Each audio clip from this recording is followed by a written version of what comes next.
Hello everyone, welcome back to the channel and welcome back to our Makar Sankranti special blog. আজকে হচ্ছে মকর সংক্রান্তি। তোমাদের সকলকে জানাই মকর সংক্রান্তির অনেক অনেক অনেক শুভেচ্ছা। আশা করছি দিনটা তোমাদের সবার খুব ভালো কেটেছে। আমার ভিডিওটা দিতে একটুখানি লেট হচ্ছে। যাই হোক, আমরা কোথাও ঘুরতে যাওয়ার সময় না টমের দেখি প্রচণ্ড বেশি মন খারাপ হয়, যদিও বা ওর সাথে বাড়িতে কেউ না কেউ থাকেই, কিন্তু আজকে দেখছি ওর আনন্দের কোনো ঠিকানা নেই। ও বাবা, আমি তো বলতেই ভুলে গেছি যে আমরা ঘুরতে যাচ্ছি কোথাও একটা। যাই হোক, আমরা এখানে সবাই রেডি হয়ে নিয়েছি। আমার এই রেড কালারের চিকেন কারি কুর্তিটা না একদম পুরো ফেভারিট হয়ে গেছে। আর মকর সংক্রান্তির দিন একদম দেখে আসছি যে সবাই মোটামুটি পিকনিক করে। মুড়ি পিকনিক একদম ম্যান্ডেটারি। তো আমরাও এখানে মুড়ি নিয়ে নিয়েছি। মা এই দিক থেকে মুড়ি নিয়ে নিয়েছে, আর ওই দিক থেকে মা চপ নাড়ু সমস্ত কিছু নিয়ে একদম রেডি হয়েই আছে। তো শুভম সবার আগে আমাদেরকে পিক করতে চলে এসেছিলো, আর যেহেতু ওই রাস্তা হয়েই যাব, তো তার ওই রাস্তাতে মা বাবাকেও পিক করে নিয়েছিলাম। তো এখন আমরা সবাই মোটামুটি রেডি হয়ে বেরিয়ে পড়েছি। আর আজকের ওয়েদারটা খালি একবার দেখো, এত কনকনে ঠান্ডা, তার মধ্যে আমরা প্রত্যেকে একদম ফ্রেশ হয়ে রেডি হয়েছি। মানে এত কুয়াশা, মানে সামনে পাশে কিচ্ছু দেখা যাচ্ছিল না, মনে হচ্ছে না গাড়িটা মেঘের মধ্যে ভেসে ভেসে যাচ্ছে। একবার সামনেটা দেখো, পুরো সাদা, কিচ্ছু বোঝা যাচ্ছিল না। তো যাই হোক, আমরা এখন বেরিয়ে পড়েছি। একবারে পৌঁছে তোমাদের সাথে দেখা হচ্ছে।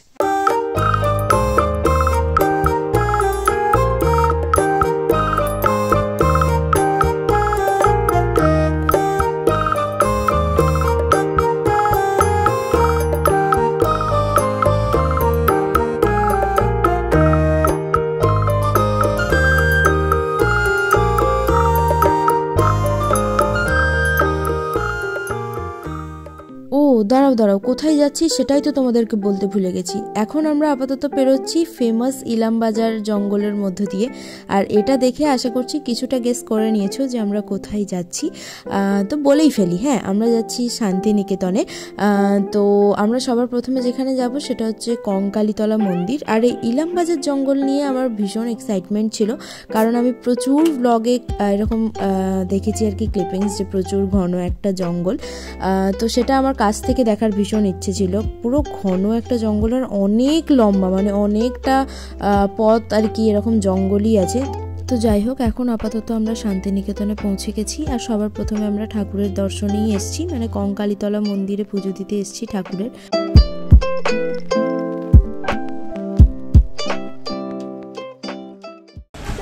মন্দিরের নাম কি? কঙ্কালীতলা মন্দির। প্রচুর ঠান্ডা, সোয়েটার চেঞ্জ করে জ্যাকেট তো বললাম, কিন্তু প্রচুর ঠান্ডা।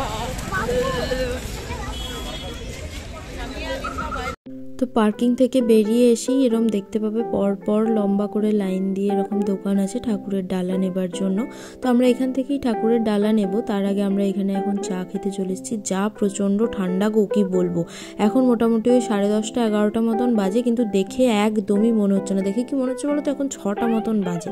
তো এখন আমরা সবার প্রথমে এই ঠান্ডার মধ্যে চা নিয়ে নিয়েছি। আর মানে ভাঁড়গুলো দেখো কতটুকু, একদম ছোট্ট ছোট্ট ভাঁড় এখানে।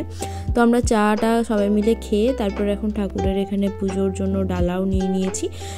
মানে তোমরা যেরকম ইচ্ছা, তোমরা সেরকম নিজেদের ইচ্ছা মতন ডালা নিতে পারো। তারপর এখান থেকে ডালা নিয়ে আমরা চলে গেছিলাম পুজো দেবার জন্য। আর যদিও আজকে আমরা যখন গিয়েছিলাম তখনই পুজোটা হচ্ছিল, তো খুব একটা ভিড় ছিল না, ফাঁকার মধ্যেই ছিল। তো মন্দিরে তো একটু ভিড় হবে, সেরকম ভিড়ই ছিল, মানে খুব একটা যে বিশাল ভিড়, পুজো ভালোভাবে হয়নি সেরকম না, খুব ভালো পুজো হয়েছে। আর এটাই হচ্ছে, আমি যদি খুব ভুল না হয়ে থাকি, তাহলে এটাই হচ্ছে সেই ঠাকুরের বাঁধানো যে পুকুরটা, সেটাই। তো চারপাশের পরিবেশটা এত শান্ত শিষ্ট, মানে বসে পরিবেশটাতে বসেই যেন একটা আলাদা রকম শান্তি আছে। সত্যি বলতে খুব ভালো লাগছিল। মানে ওখানে আমরা অনেকক্ষণ টাইম স্পেন্ড করেছি, মানে প্রায় 2 ঘন্টা 2.5 ঘন্টা আমরা ওখানেই বসেছিলাম পুজো টুজো দেওয়ার পরও। আর এখানে দেখো দূরে নাচও হচ্ছে, তো এটাও একবার তোমাদের সাথে শেয়ার করে নিই।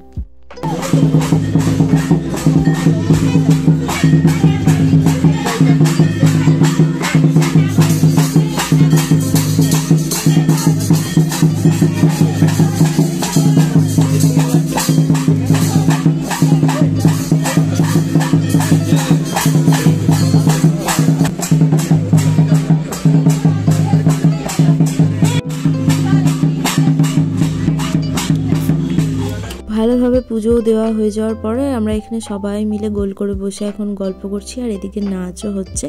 আর এখানে না এরকম এরা সেজে সেজে ঘুরছে, আর মানে ওরা নিজেদের মতন পয়সা আর কি নিচ্ছে, আর এরকম টিপও অনেকে পড়াচ্ছে। তো এখানে শুভম বলছে যে আমাকে পড়িয়েই দাও, অনেকক্ষণ ঘোরাঘুরি করছিল, তো এই জন্য পড়েই নিল আর কি। তারপর আমরা দেখলাম মন্দিরের পেছন দিকে অনেকে পিকনিকও করছে, মানে অনেকে আছে এরকম পিকনিক করছে। তো আমরা ভাবলাম কেননা মুড়িটা আমরা এখানে বসেই খেয়ে নিই, তো এখানে একটুখানি নাচ দেখতে দেখতে মুড়ি খাওয়া হয়ে যাবে, আর পরিবেশটা যেহেতু আমাদের ভীষণ ভালো লাগছিল, তো ওখানে গল্প করতে করতে বসে বসে মুড়ি খাওয়াটাও হয়ে যাবে। তো এখানে মা এখন সবার জন্য মুড়ি বেড়ে দিচ্ছে, আমরা এখন মুড়ি নিয়ে বসে পড়েছি।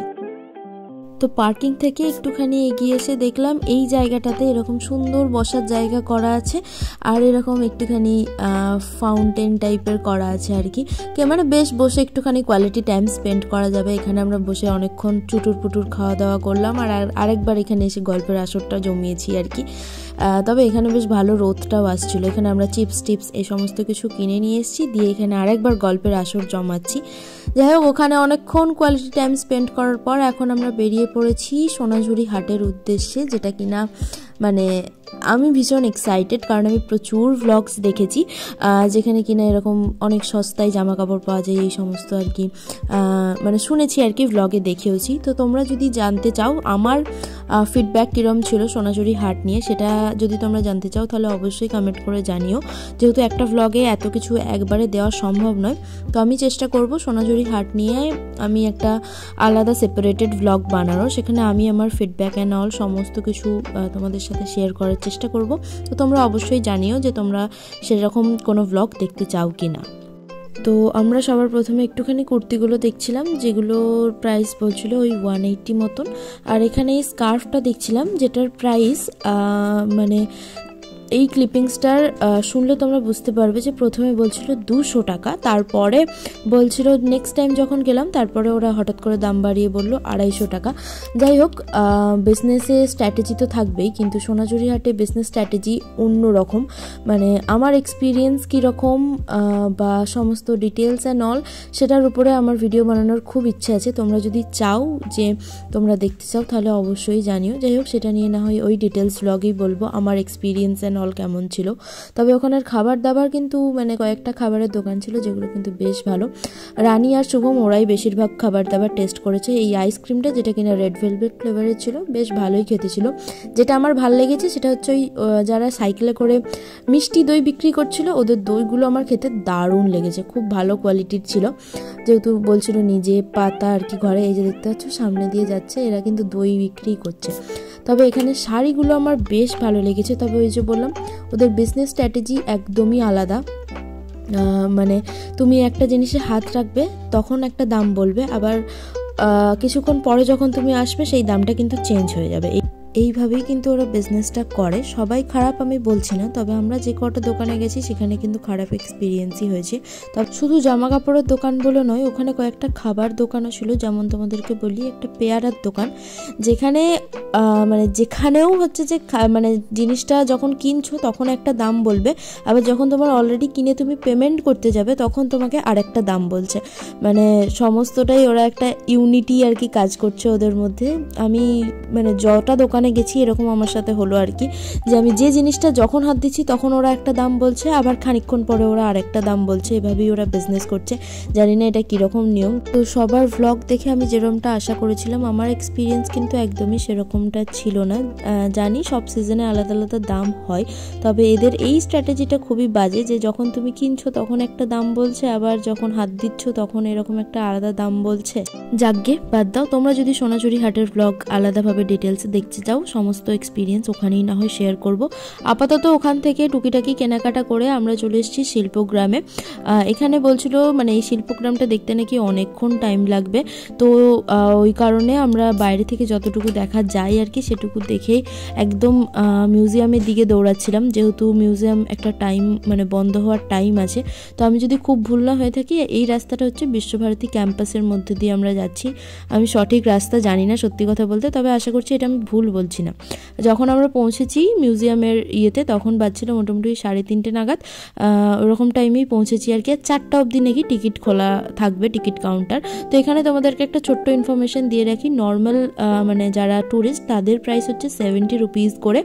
আর যদি তুমি স্টুডেন্ট আইডি কার্ড দেখাতে পারো তো তাহলে এটা তোমার 10 টাকা হয়ে যাবে। তো আমাদের কাছে কারোরই স্টুডেন্ট আইডি কার্ড সেই টাইমে ছিল না, তো ওই কারণে আমাদের সবারই 70 রুপিস করে লেগেছিল আর কি। আর আমরা সবাই রীতিমতন দৌড়াচ্ছিলাম, কারণ বলছিল যে বন্ধ হয়ে যাবে আর 1 ঘন্টা টাইম আছে। তো এই কারণে সবাই আমরা দৌড়ে দৌড়ে মিউজিয়ামের ভেতরে ঢুকেছি। মিউজিয়ামের ভেতরে তোমার ফোন অ্যালাউ করলেও ক্যামেরা অন করতে তুমি কোনোভাবেই পারবে না, কিছু জিনিস মেনটেন করা ভালো আর কি। আর ওখানে চারপাশে গার্ড আছে, তুমি কোনোভাবেই নিজের ফোনের ক্যামেরা অন করতে পারবে না।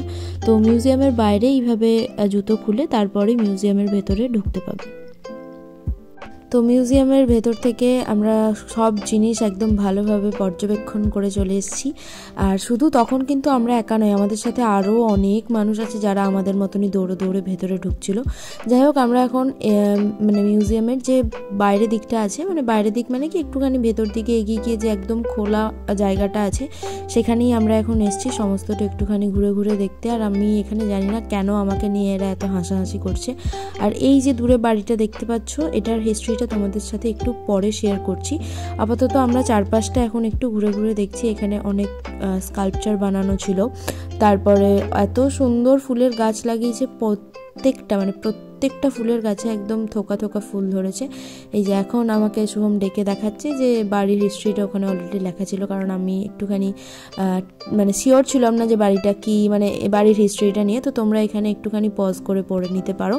যেটার বাইরে থেকে দেখতে পাচ্ছ দরজাটা কি সুন্দর দেখতে লাগছিল। এটার ভেতরেও অনেকে ঢুকছিল জুতো ফুতো খুলে আর কি, আমরা আর যাইনি ভেতরে। তবে এখানে গাছগুলো দেখে আমার কিন্তু বেশ ভালো লাগছিল, প্রত্যেকটা গাছে দেখো একদম থোকা থোকা ফুল ফুটেছে। এখন আমরা যাচ্ছি রবীন্দ্রনাথের গাড়িটা দেখতে, যেটা রবীন্দ্রনাথ সবসময় সব থেকে বেশি ইউজ করতো।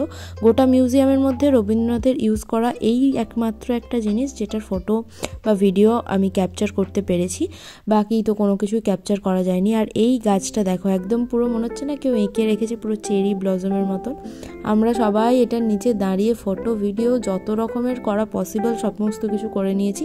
আর ক্যামেরাতে কতখানি বুঝতে পারা যাচ্ছে জানি না, তবে সামনে থেকে গাছটা ভীষণ সুন্দর দেখতে লাগছিল।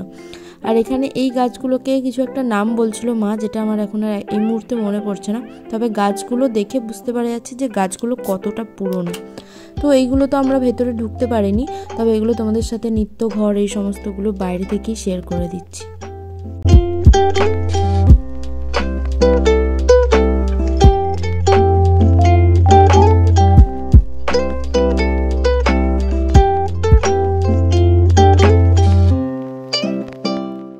ওই দিকের মোটামুটি ঘোরাঘুরি কমপ্লিট করে আমরা এখন চলে এসেছি সুরুল রাজবাড়ি দেখব বলে। আর এখন সেই রাস্তা দিয়েই যাচ্ছি। আর আমাদের পেছনে পেছনে আর একটা স্কুল বাসও আসছে। তো বাচ্চাগুলো এত মজা করছে দেখে আমার ভীষণ ভালো লাগছিল। সুরুল রাজবাড়িটার ফার্স্ট ইমপ্রেশনটাই আমার বেশ ভালো ছিল আর কি। এবার ভেতরে ঢুকে আমাদের এক্সপিরিয়েন্সটাও তোমাদের সাথে শেয়ার করব। তো প্রথমে ভেতরে ঢুকতেই যে মানে চারপাশের পরিবেশটা ছিল না একদম শান্ত শিষ্ট চুপচাপ, যেটা আমার সব থেকে বেশি ভালো লাগছিল। অনেক টুরিস্টই ছিল কিন্তু সেরকম কোনো আওয়াজ হচ্ছিল না, একদম পুরো শান্ত একটা পরিবেশ। আর আমার মনে হয়, মানে এটা সঠিক ইনফরমেশন কিনা জানি না, তবে আমার যেন মনে হয় যে রাজবাড়ির একদম ভেতর দিকে মানে কিছু মানুষজন হয়তো থাকেন, তারা তো মানে কিছু জায়গার কি নো অ্যাডমিশন টাইপের ছিল, মানে ওখানে ঢোকা যাবে না। মানে আমার মনে হয় ওটা দেখেই আর কি যে কিছু মানুষজন ওখানে এখন প্রেজেন্টেও থাকেন।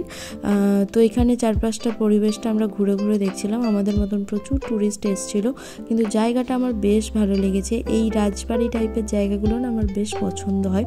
আর এখানে একটা মন্দিরও আছে, মানে একটা মন্দির ছিল, নারায়ণের মন্দির, শিব মন্দির, দুর্গা মন্দির।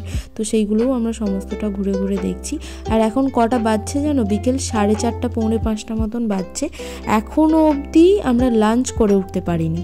আর এই মন্দিরটা হচ্ছে নারায়ণের মন্দির। মন্দিরের গায়ের স্কাল্পচারগুলো দেখো এত নিখুঁত কাজ, এটা দেখেও আমার বেশ ভালো লাগছিল।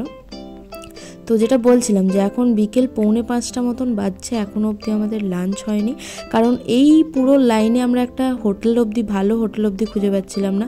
তো লাস্টে কিছু না পেয়ে আমরা এই পাঞ্জাবি ধাবাতে গিয়েছিলাম লাঞ্চ করব বলে বিকেল 5:30টার সময়। তো লাঞ্চ করে ওখান থেকে আমরা রাত্রেবেলা বেরিয়ে পড়েছিলাম, মানে বাড়ি ফেরার পথে আমরা ঢুকবো জয়দেবের মেলাতে।